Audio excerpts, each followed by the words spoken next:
Hampir sepekan setelah Presiden mengumumkan penghapusan ribuan peraturan daerah yang bermasalah, pemerintah Provinsi Bali telah membatalkan 81 perda. Puluhan perda ini tersebar di 9 kabupaten dan kota.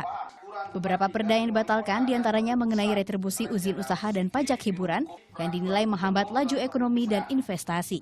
Ini wajib kita sosialisasikan kan, karena ini merupakan suatu payung kan hukum dalam pelaksanaan kegiatan-kegiatan dalam kaitan dengan pembangunan ya.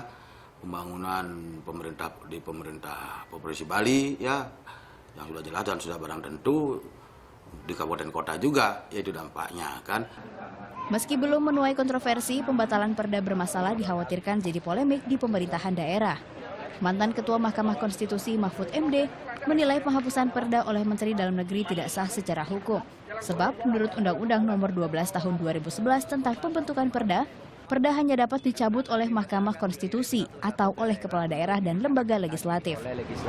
Kalau mau disiplin birokrasi ya harus mengikuti ya secara politis, tapi secara yuridis dia bisa tidak taat.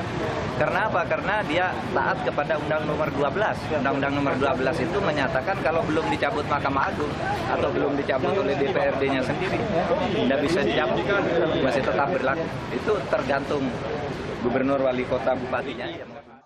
Meski dinilai tidak sah secara hukum, pemerintah pusat tetap menekankan tujuan positif dari pembatalan perda bermasalah, yakni untuk menyederhanakan birokrasi khususnya mengenai investasi. Menurut Wakil Presiden Yusuf Kala, keberadaan perda justru menyulitkan dan kerap mengganggu laju ekonomi.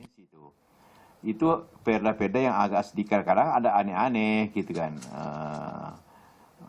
Khususnya soal ini harus bayar retribusi untuk angkut barang dari kabupaten ini, kabupaten B ini, contohnya gitu. Ada ya gitu.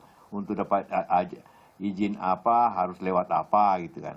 Jadi yang 3.000 itu hanya perda yang menyangkut tentang investasi.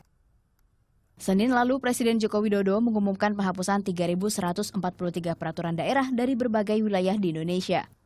Ribuan perda ini dinilai bermasalah dan menghambat Indonesia dalam kompetisi global. Ribuan perda yang dibatalkan tidak langsung hilang begitu saja.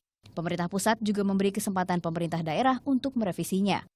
Perda yang dihapus dibagi menjadi 4 kategori, yaitu perda yang menghambat pertumbuhan ekonomi daerah, perda yang memperpanjang jalur birokrasi, perda yang menghambat perizinan investasi, dan perda yang tidak sesuai dengan undang-undang. Tim Liputan melaporkan untuk NET.